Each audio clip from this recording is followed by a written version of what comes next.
mother passed away at 2 in the afternoon. And she wasn't sick. She just had difficulties with breathing. Since then, my sister thought she should call me mom. And I allowed her because it was too soon, and I thought that's the way that she's moaning, making me her mother. But I thought, hey, one day I'll get married and I'll leave her behind. And then what?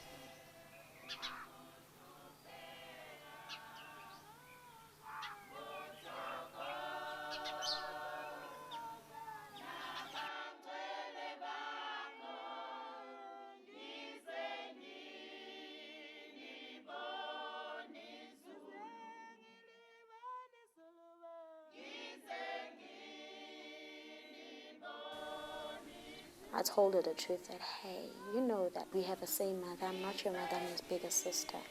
Our mother is there, that's her grave, and she's there.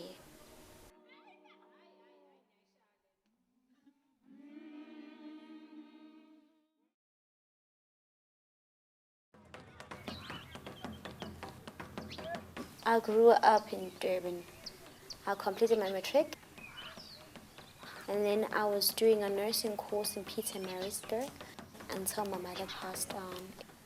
And then my father said he won't educate me because I'm a woman. So here I am.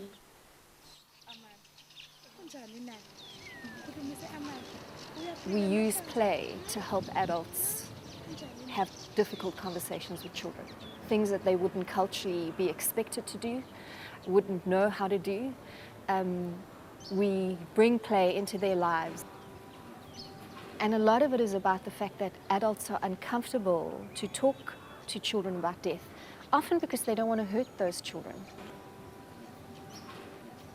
The problem is by not talking to the child about death, they create more problems for the child in the long term because the child knows something's wrong, but is not able to put the pieces together because they don't have the right information.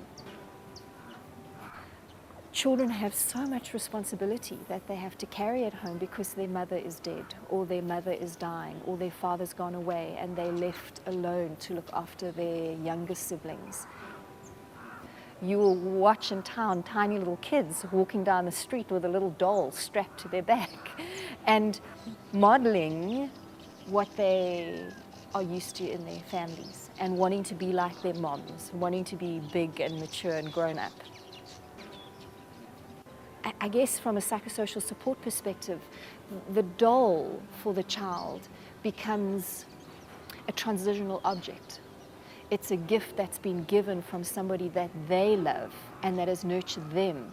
And by them loving and nurturing the doll in return, they play out what they're needing to discover about who they need to be as they grow up in life.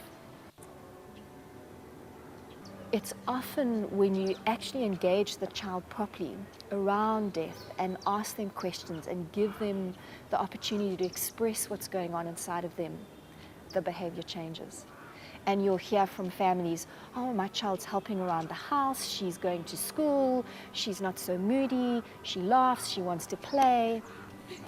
She begins to do, or he begins to do all the things that children should be doing because they understand and they've been given space to express what they feel on the inside.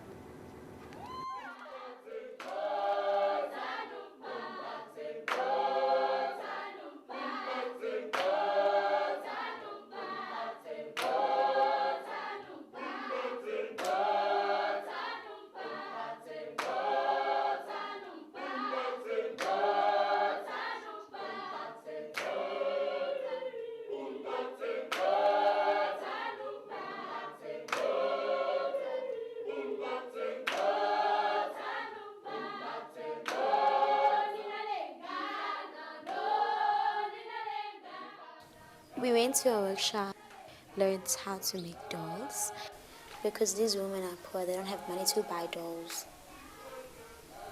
So they want to make the dolls for their child, and the pride in making something for your child and knowing how to make a doll, that's what the most thing they're excited about, is knowing how to do it. And sewing tiny clothes, they're like, hey, if we learn how to sew tiny doll clothes, what's going to stop us from making our own children's clothes? We learned how to play with children and how a doll is important in the child's life. You can actually tell what the child is feeling at that time from the way it plays with the doll.